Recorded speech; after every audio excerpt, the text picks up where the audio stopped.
Prezados alunos de Biologia 1, essa é a segunda videoaula referente ao conteúdo de ciclos biogeoquímicos que a gente vai estudar aqui pelo AVA, por aulas virtuais e não presencialmente. Na primeira videoaula, eu fiz uma retomada da introdução do assunto e apresentei para vocês 3 ciclos biogeoquímicos, a saber, o ciclo biogeoquímico da água, que é o ciclo de uma molécula, mas que contém o elemento hidrogênio fundamental para a formação da célula dos seres vivos.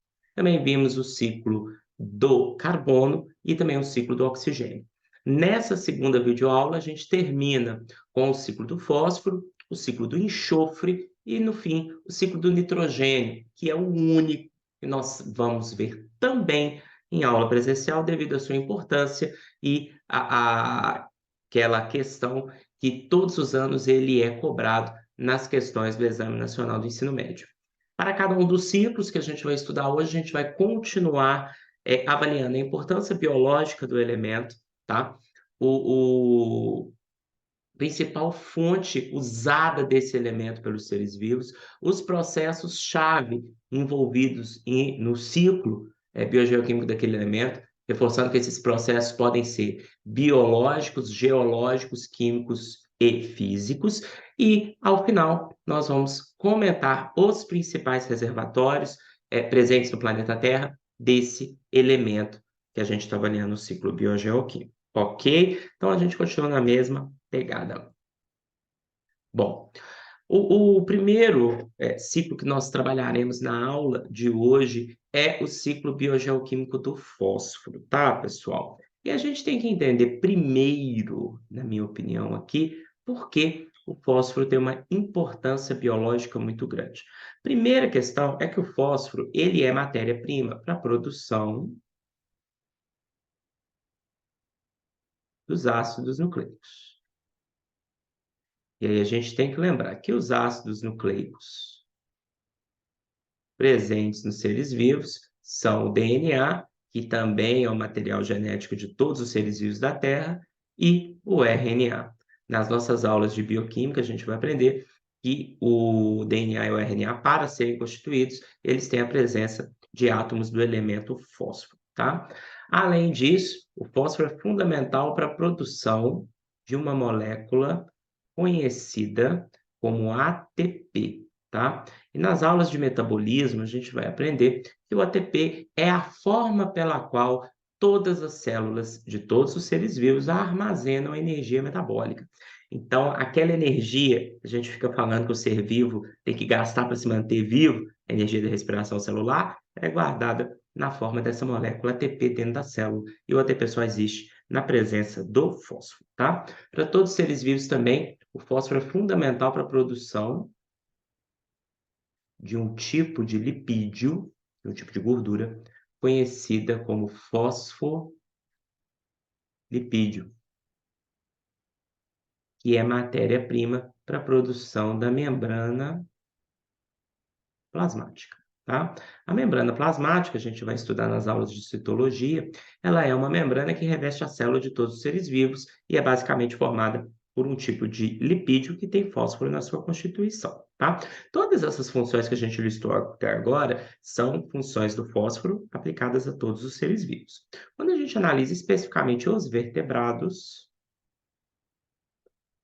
a gente tem 2 tipos de órgãos que têm fósforo na constituição química das substâncias que formam, né, a matriz intercelular desses órgãos. No caso dos vertebrados, a gente tem uma importância do fósforo junto com o cálcio na formação dos ossos, que compõem o esqueleto, e também na formação dos dentes, que estão dentro da boca desses animais. Então, pessoal, a gente percebe que o fósforo tem uma importância muito grande para todos os seres vivos, ok? Então, por isso que a gente está estudando o ciclo do fósforo aqui, tá? Bom, pessoal, a principal forma pela qual os seres vivos usam e obtêm o elemento fósforo é através de uma molécula conhecida como fosfato.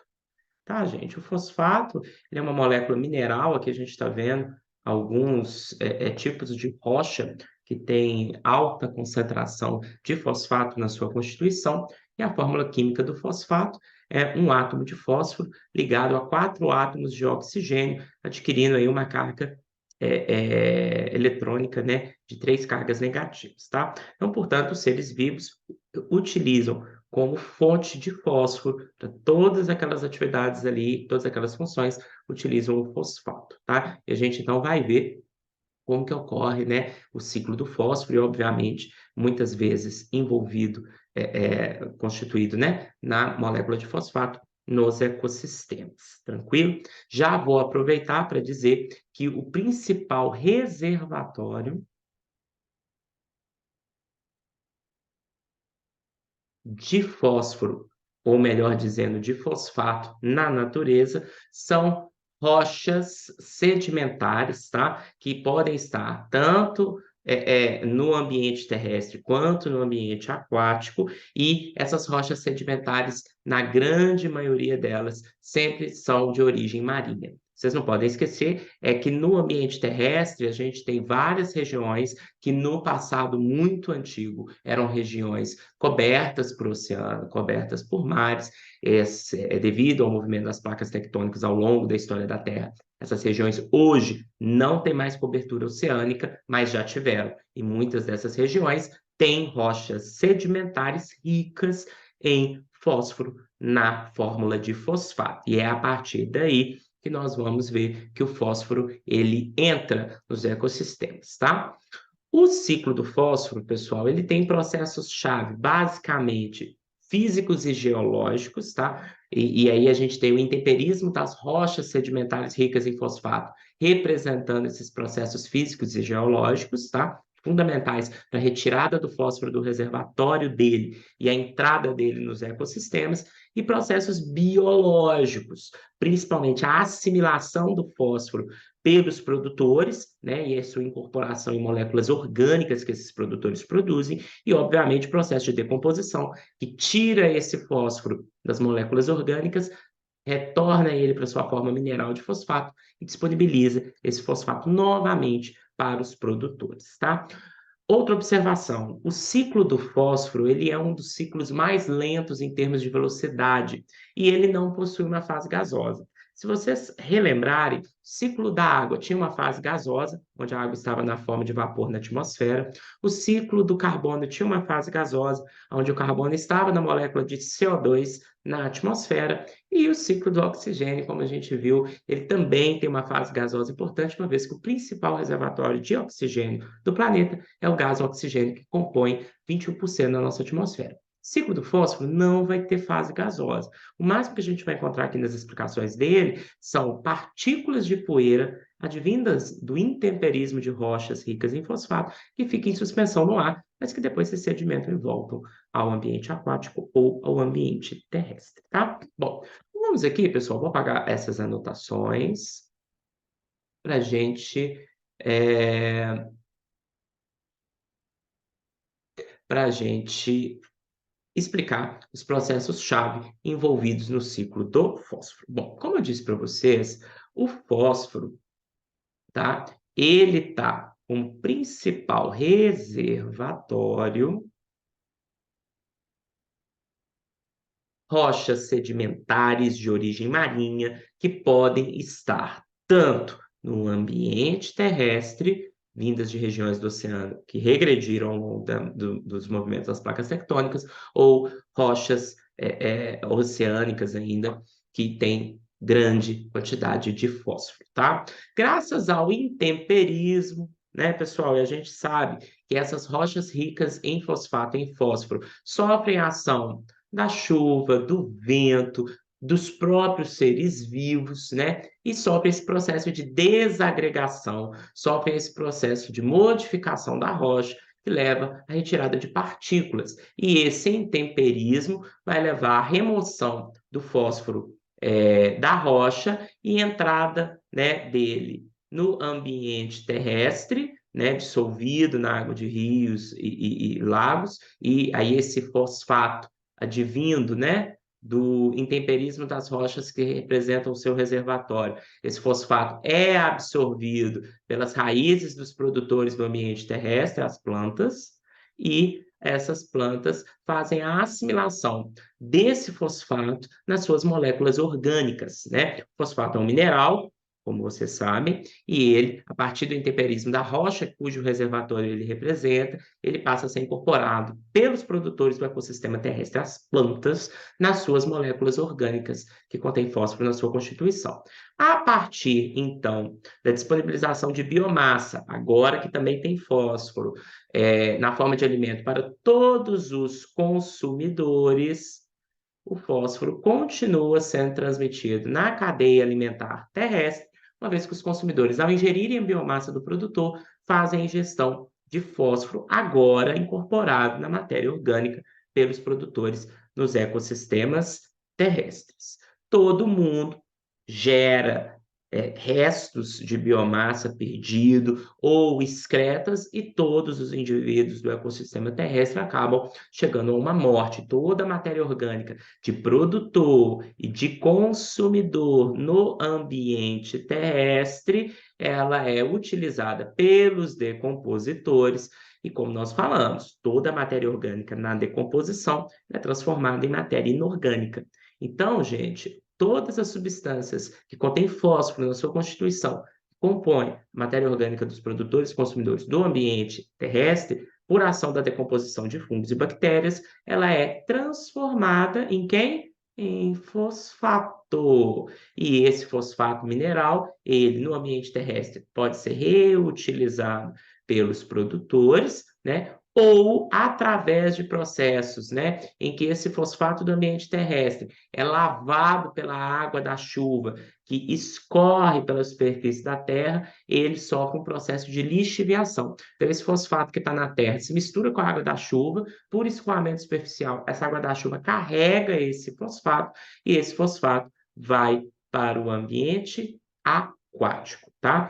A gente tem que entender que no ecossistema aquático, além do fosfato que foi lixiviado pela água da chuva do ambiente terrestre, também temos o intemperismo da rocha, que pode estar perto do ambiente aquático e, portanto, aumenta o aporte de fosfato dissolvido na água do ecossistema aquático.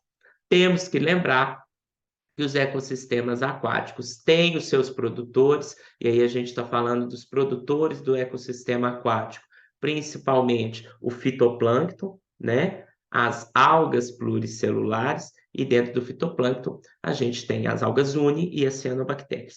Assim como os produtores do ecossistema terrestre, os produtores do ecossistema aquático incorporam o fosfato dissolvido nas suas moléculas orgânicas, e essas moléculas orgânicas dos produtores são fonte de alimento para todos os consumidores do ecossistema aquático, e que, obviamente, retiram o seu fósforo dessas moléculas orgânicas que tiveram o fósforo incorporado nos produtores, e todo mundo no ecossistema aquático também acaba morrendo, né? E por serem, né, decompostos a matéria orgânica desses organismos mortos e suas excretas no ambiente aquático, por fungos e bactérias, as moléculas orgânicas fosfatadas são transformadas em fosfato, que fica dissolvido novamente na água do ecossistema aquático.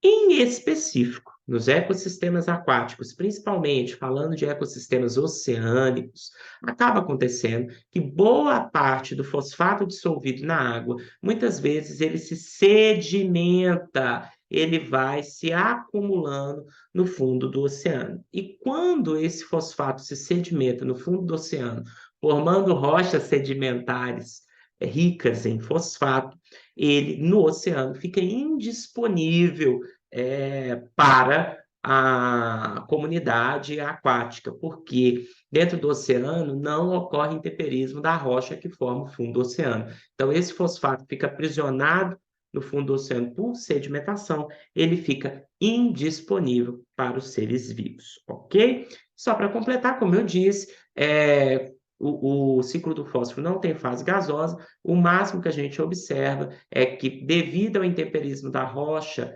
sedimentar rica em fósforo, às vezes o fósforo vai estar presente na atmosfera em forma particulada, né, em grãos de poeira, E com a água da chuva, esses grãos de poeira acabam sendo levados junto com a água da chuva e vão tanto para o ambiente aquático quanto no ambiente terrestre. Então, a gente não tem fósforo compondo nenhum gás da atmosfera. O máximo que a gente tem ele em suspensão é ele participando de forma particulada da poeira. Ok? Pessoal, como eu disse para vocês, o ciclo do fósforo é muito lento, tá? Então, como eu mostrei, o fósforo mineralizado, né, nas rochas sedimentares que formam crosta terrestre, ele demora milhões de anos para ser revolvido pela ação do intemperismo, por ações físicas, geológicas e biológicas, e para ser disponibilizado no solo.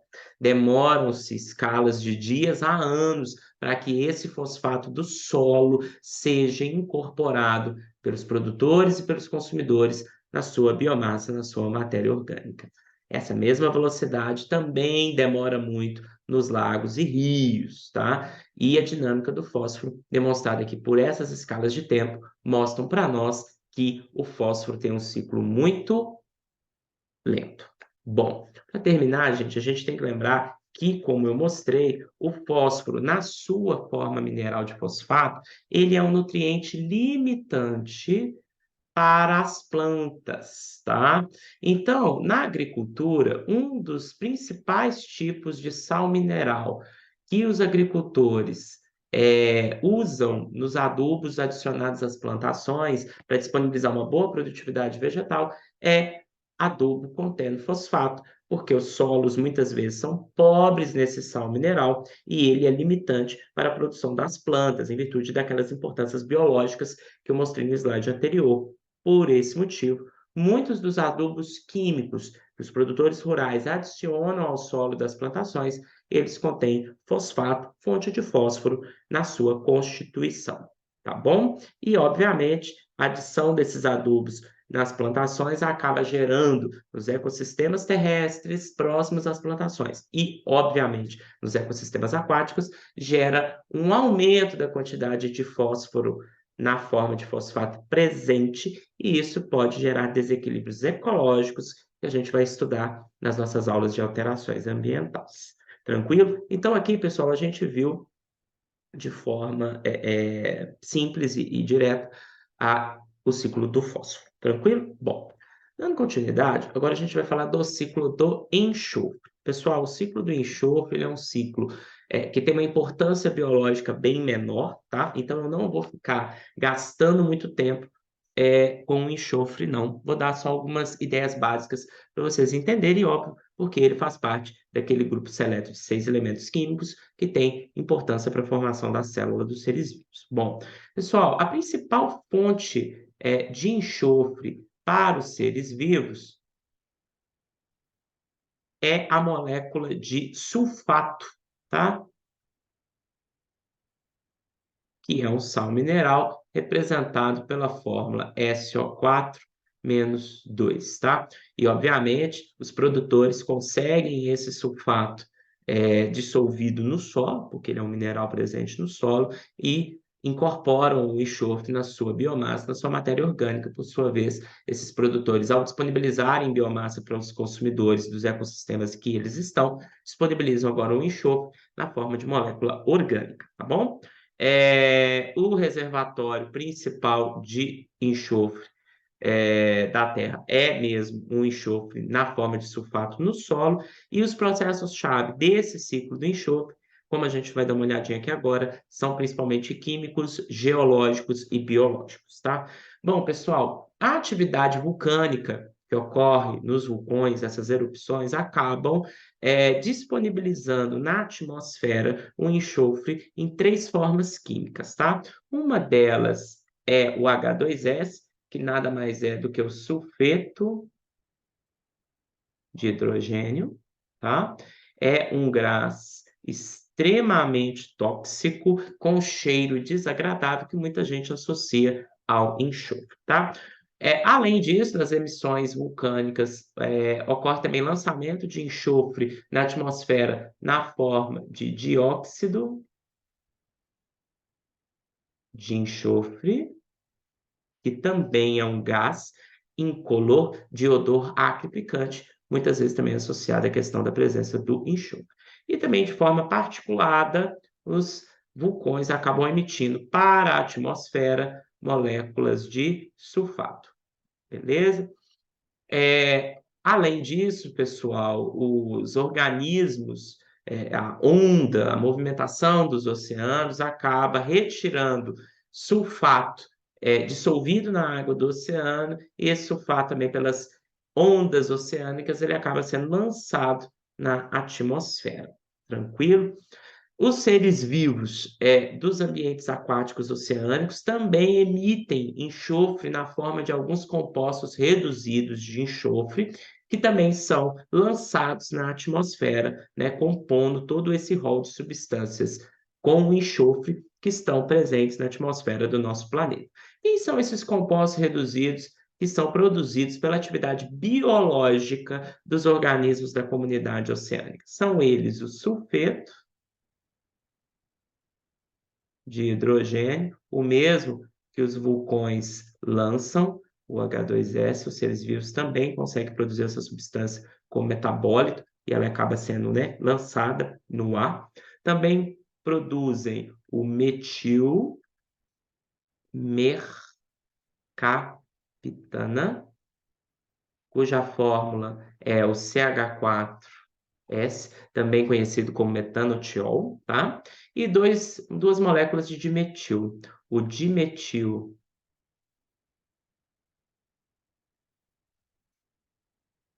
sulfeto,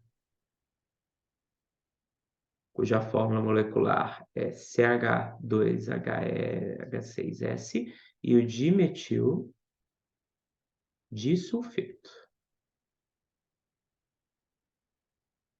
cuja fórmula é CH3SS, Bom, todos esses compostos reduzidos de enxofre são produzidos pelos seres vivos do ambiente oceânico e lançados na atmosfera. Principalmente na hora que a água da chuva se precipita e vem na forma de chuva no ambiente oceânico e também no ambiente terrestre, porque todas essas partículas contendo enxofre produzidas no oceano, elas vão ser transportadas, né, do oceano para a Terra, como a gente está vendo aqui nessa setinha. Mas quando ocorre a precipitação da água da chuva, a água reage principalmente com o dióxido de enxofre e com o sulfato particulado presente na atmosfera e promove uma reação química produzindo ácidos que têm enxofre na sua constituição, principalmente o ácido sulfúrico e o ácido sulfuroso. E aí, gente, esses ácidos vêm junto com a água da chuva e acabam trazendo para dentro do oceano partículas de sulfato, que agora ficam disponíveis para os produtores do ambiente aquático, o fitoplâncton e as algas pluricelulares, ou muitas vezes esses sulfatos, quando não são aproveitados pela comunidade biológica, eles se sedimentam, formando rochas sedimentares no fundo do oceano. Tá? Na região da costa, também temos seres vivos que emitem os mesmos compostos reduzidos, tá?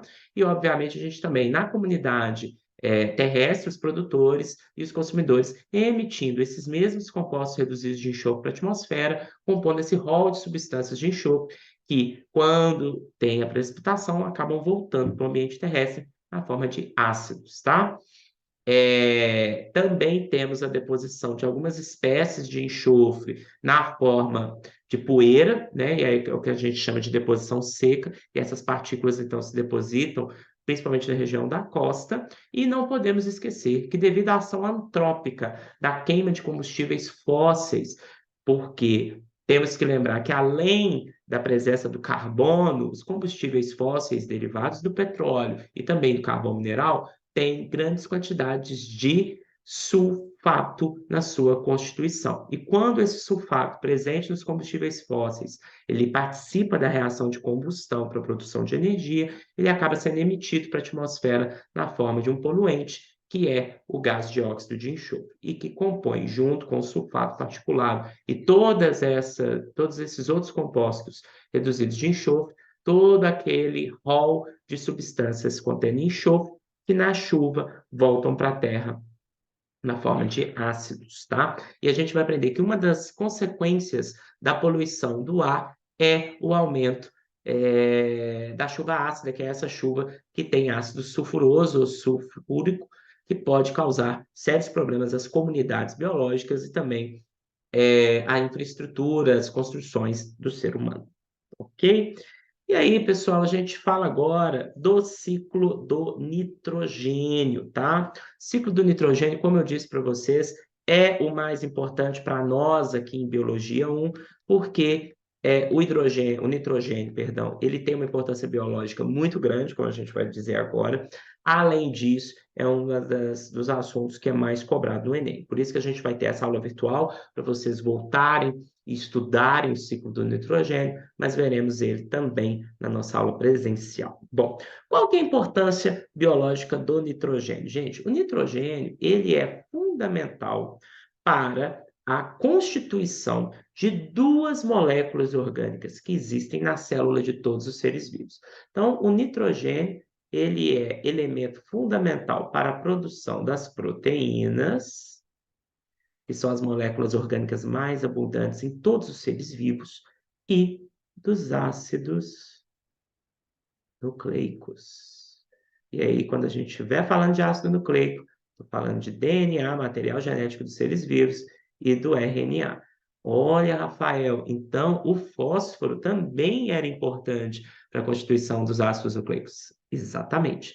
A gente vai aprender nas nossas aulas de bioquímica que os ácidos nucleicos têm na sua constituição fósforo e nitrogênio. E as proteínas têm na sua constituição o nitrogênio. E devido à importância dessas duas moléculas, a gente vai falar bastante nas nossas aulas de bioquímica, é por esse motivo que o nitrogênio tem uma importância biológica muito grande, ok? Bom, segundo ponto que a gente sempre fala são as principais fontes usadas, tá? A gente vai ver que os seres vivos obtêm o seu nitrogênio a partir de algumas moléculas. Primeiro, a gente vai ter alguns seres vivos que obtêm nitrogênio do gás N2, que é uma molécula formada por dois átomos de nitrogênio covalentemente ligados.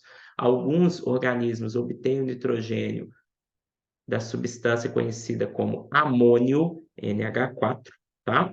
Alguns organismos obtêm o nitrogênio de uma molécula conhecida como nitrito e alguns obtêm nitrogênio de uma molécula conhecida como nitrato. E veremos que alguns seres vivos só conseguem obter nitrogênio das substâncias orgânicas nitrogenadas, proteínas ou ácidos nucleicos que compõem a biomassa dos seres vivos. Vamos lá, pessoal. Quando a gente pensa em organismos que conseguem utilizar o nitrogênio a partir da sua forma de amônio e nitrato, a gente tem produtores, e aí eu estou falando de planta, alga e cianobactéria, e no caso, algumas bactérias conseguem utilizar o nitrogênio também na forma de amônio e de nitrato. Quando eu penso no nitrito, que é esse daqui, apenas ele é utilizado por algumas bactérias específicas, tá? Os produtores, plantas e algas não conseguem utilizar o nitrito. E o gás N2 também só pode ser utilizado por um grupo específico de bactérias, que a gente vai aprender na aula de hoje, que são bactérias fundamentais para o ciclo do nitrogênio, as bactérias fixadoras de nitrogênio.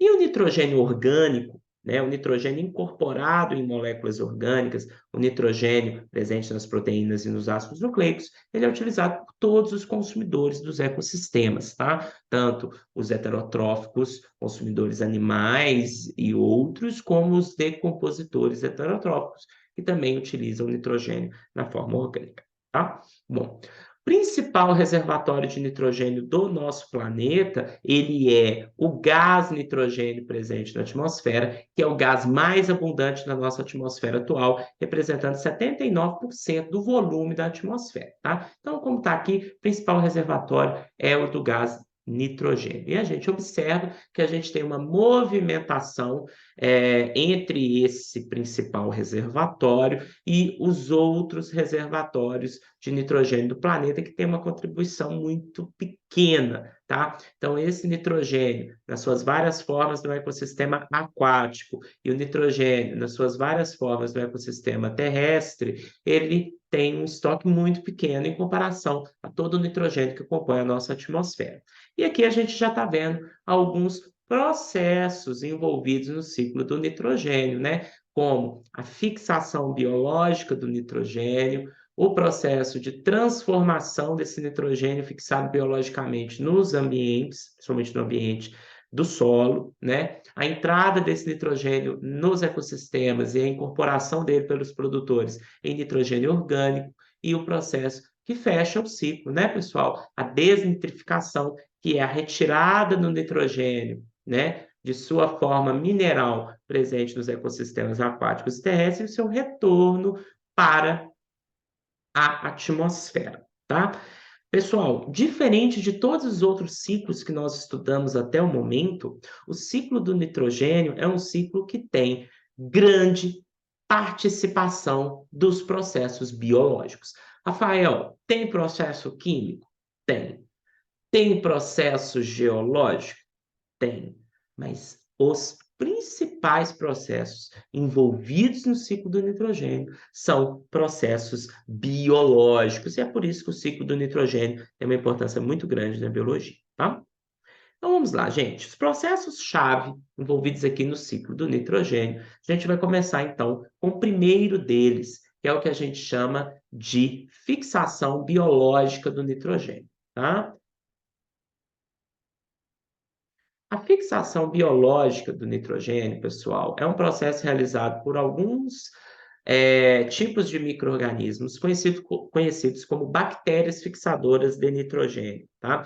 Essas bactérias fixadoras de nitrogênio vivem no solo de forma livre, isoladas, ou muitas vezes elas vivem associadas, como está mostrando aqui na figura, à raiz de alguns tipos de planta, conhecidas como leguminosas. Gente, leguminosa não é planta que produz legume, tá? Leguminosa é uma família botânica, tá? Que a gente chama de fabácea, que tem vegetais que produzem geralmente uma vagem como fruto. E as principais leguminosas, principalmente da agricultura, né? Utilizadas para a produção de alimentos, são o feijão, a soja e a ervilha. Tá? Todas elas são leguminosas. Então, algumas bactérias que vivem no solo, elas se ligam a raízes dessas plantas e formam um nódulo conhecido como bacteriorriza. E vivem junto dessas plantas dessa forma, tá? Então, independente dessa fixação biológica, está sendo feito por uma bactéria de vida livre ou por uma bactéria incorporada numa bacteriorriza, tá? O processo de fixação biológica é uma reação que essas bactérias conseguem fazer utilizando o gás nitrogênio da atmosfera e produzindo a partir dele a molécula de amônio, tá? Essa molécula de amônio ou ela é transferida para o solo, tá? E fica ali na terra, ou principalmente quando a gente está numa bacteriorrisa, a molécula de amônio já é disponibilizada pelo vegetal e o vegetal já absorve ela ali de forma automática. Outro tipo de ser vivo que faz fixação biológica de nitrogênio, além dessas bactérias, são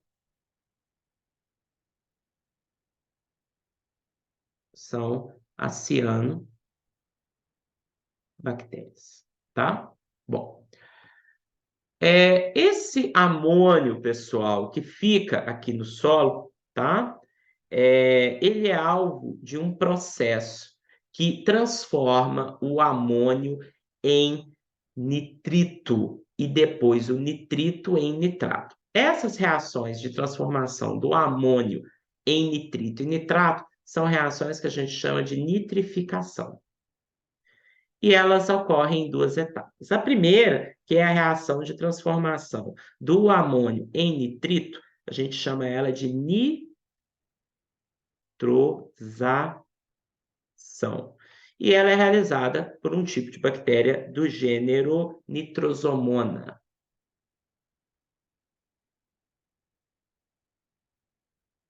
e aí a nitrosomona joga esse nitrito para fora do corpo dela. A segunda reação que compõe a etapa de nitrificação é a transformação do nitrito em nitrato. Essa reação é uma reação de nitratação e é feita também por bactérias do solo do gênero agora Nitrobacter. É importante a gente chamar a atenção que as bactérias do gênero Nitrobacter e Nitrosomona, elas são bactérias quimiosintetizantes. Então, quando elas estão fazendo essas reações de nitrosação, amônio em nitrito, e nitratação, nitrito em nitrato, elas obtêm energia para a sua sobrevivência, tá? E são exemplos de bactérias quimiosintetizantes. Quando a gente fala da quimiossíntese, eu volto a chamar a atenção para as duas reações aqui, que juntas compõem a etapa de nitrificação, que é a transformação do amônio em nitrato. Bom, lembrem-se que agora nitrato é um sal mineral presente no solo e ele vai ser assimilado, ele vai ser incorporado, ele vai ser absorvido pela raiz de todas as plantas. Então, todas as plantas, todos os produtores absorvem pelas suas raízes o nitrato, que é a principal fonte de nitrogênio para os vegetais, para os produtores. Lá no ecossistema aquático também, nosso querido fitoplâncton e as algas pluricelulares vão absorver nitrato dissolvido na água, tá?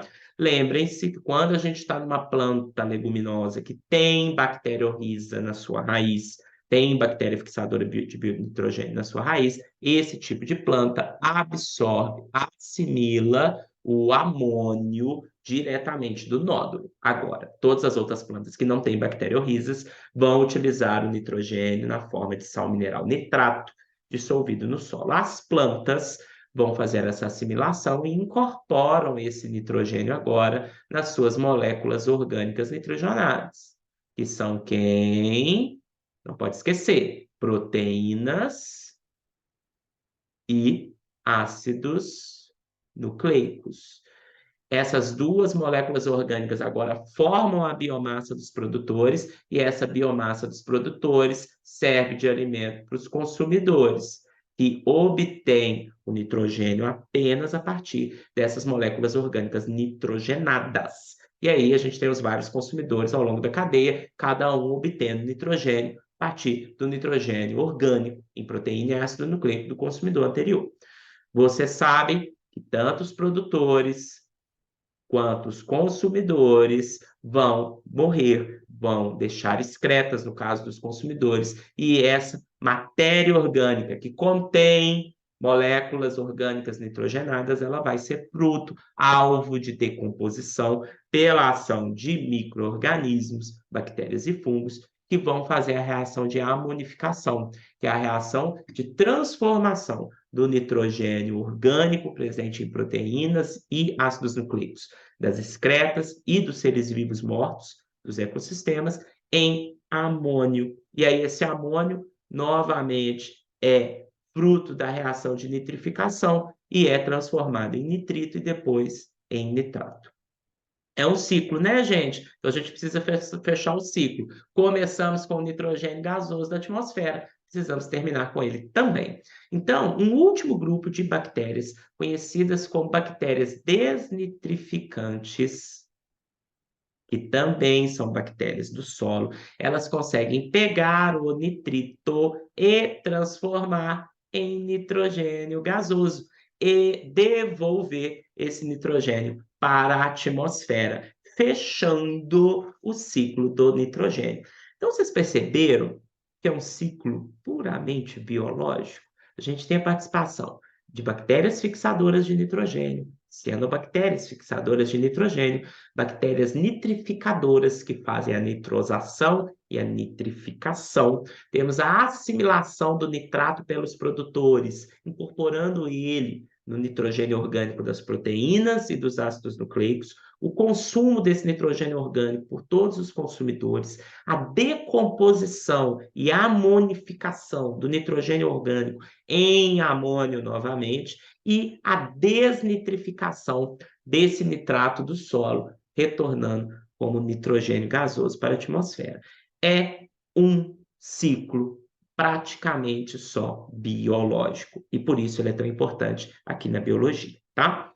Pessoal, mas nós, lembrando do que eu disse para o fósforo, nós temos também uma questão muito importante que é a seguinte: assim como o fósforo, o nitrogênio, ele é um nutriente limitante para a produção vegetal. Muitos solos são pobres em nitrogênio, pobres em nitrato, que é a fonte de nitrogênio dos produtores, e por isso, principalmente na agricultura, os produtores precisam fornecer quantidades de nitrato suficiente para permitir o crescimento das plantas. Tá? Uma das formas de obtenção de nitrogênio na forma de nitrato é a compra de adubos químicos que contém na sua constituição nitrato. Assim como eu falei, que alguns adubos químicos têm na sua constituição fosfato. Na verdade, a maioria dos adubos tem os dois, tá? Em proporções variadas. E esse adubo químico que contém nitrato na sua constituição, ele é produzido por um processo de fixação de nitrogênio, só que o quê? Industrial. Esse processo de fixação de nitrogênio acontece por uma reação que pega o nitrogênio da atmosfera, transforma ele em nitrato incorporado aí nos adubos. É um processo extremamente caro, porque gasta uma grande quantidade de energia elétrica para ele ser feito. E aí, esse fertilizante, esse adubo nitrogenado, ele é comercializado para os produtores rurais e adicionado nas plantações. O grande problema desse tipo de adubação é que quando o produtor coloca quantidades elevadas de adubo nitrogenado na sua plantação, com o objetivo, né, de aumentar a produtividade, também ocorre lavagem, carregamento desse nitrato das plantações pela água da chuva e o escoamento superficial dessa água da chuva para os ecossistemas aquáticos, né, pessoal? Aquele processo que a gente chama de lixiviação. E aí, lá no ecossistema aquático, devido a um aporte elevado de nitrato vindo, né, dessa adubação química com fertilizante nitrogenado elevada, com grande quantidade de nitrato, assim como era também a grande quantidade de fosfato, vai levar a desequilíbrios da comunidade aquática. Um problema que a gente vai abordar lá na aula de alteração ambiental, mas eu já vou lançar o nome para vocês acostumarem. Vai gerar eutrofização dos ecossistemas aquáticos. E a gente, na aula de alteração ambiental, estuda isso. Por outro lado, hoje tem ganhado grande força na agricultura o que a gente chama de adubação verde. É uma adubação, ou seja, é um enriquecimento nutricional do solo, só que com redução da utilização de fertilizantes nitrogenados produzidos na indústria. A adubação verde, ela usa a seguinte ideia: eu vou fazer uma rotação de cultura, para quem não sabe, é uma troca de um tipo de plantio por outro, ou o que a gente chama de plantação consorciada, e é a plantação de duas culturas juntas no mesmo terreno. Independente se rodou, plantou uma e depois a outra, ou plantou junto na consorciada, a ideia é sempre estar usando alguma planta leguminosa nesse processo. E por que que isso gera adubação verde e nitrogênio, Rafael? Porque eu falei com vocês que as leguminosas, elas têm aquela característica de ter, olha para cá, os nódulos contendo bacteriorrizas nas suas raízes. E aí, esses nódulos contendo bacteriorrizas têm muita bactéria fixadora de nitrogênio. E elas, ao fazerem essa fixação biológica, pegando nitrogênio da atmosfera, transformando-o em amônio, elas vão aumentar a quantidade de amônio no solo e vai estar disponível para as bactérias nitrificantes que vão fazer a nitrosação e a nitratação e automaticamente aumentam a quantidade de nitrito no solo, sendo dessa forma uma forma de aumentar o nitrito no solo usando apenas seres vivos, sem gerar desequilíbrios ambientais, uma vez que a quantidade de nitrato vai ser aumentada de forma natural, sem excesso e sem gerar esse problema de lixiviação de adubo nitrogenado para o ecossistema aquático, tá bom? Então, a adubação verde pode ser feita ou com rotação de cultura, que é você plantar uma cultura não leguminosa e depois a leguminosa, e aí quando você planta a leguminosa, você enriquece o nitrogênio do solo, rotação de cultura. Ou plantação consorciada, que é na mesma plantação plantar não leguminosa do lado da leguminosa. Não importa a técnica. Aqui teremos aumento do nitrato no solo por ação biológica. Beleza? Gente, só para concluir, revisão. Ciclo do nitrogênio é um ciclo biológico. Etapas mais importantes: fixação biológica do nitrogênio, transformação do nitrogênio gasoso em amônio, tá? Amônio vai sofrer nitrificação por duas etapas: nitrosação, amônio em nitrito, nitratação, nitrito em nitrato, nitrato utilizado pelos produtores para a produção do nitrogênio orgânico presente nas proteínas e nos ácidos nucleicos. Lembrando que as leguminosas, por terem bacteriorrizas na sua raiz, já incorporam o amônio produzido na fixação biológica do nitrogênio de forma automática e também incorporam nitrogênio orgânico. Nitrogênio orgânico que fica disponibilizado para todos os consumidores. Lembrando que o processo de amonificação vai agora pegar esse nitrogênio orgânico durante a decomposição e voltar ele, né, para a sua forma de amônio, que por sua vez vira nitrito e nitrato, e para completar o processo de desnitrificação feito por algumas bactérias, pega o nitrato e transforma novamente em gás nitrogênio na atmosfera. E com isso, pessoal, a gente termina essas duas aulas de ciclo biogeoquímicos. Veremos novamente o ciclo do nitrogênio na nossa aula presencial e sugiro que vocês estudem bastante, pois todos os anos temos uma questão do ciclo do nitrogênio no Exame Nacional do Ensino Médio. Forte abraço para vocês e voltamos com o nosso conteúdo em programação normal, com Ecologia Parte 2, a ecologia das populações e das comunidades. Até lá!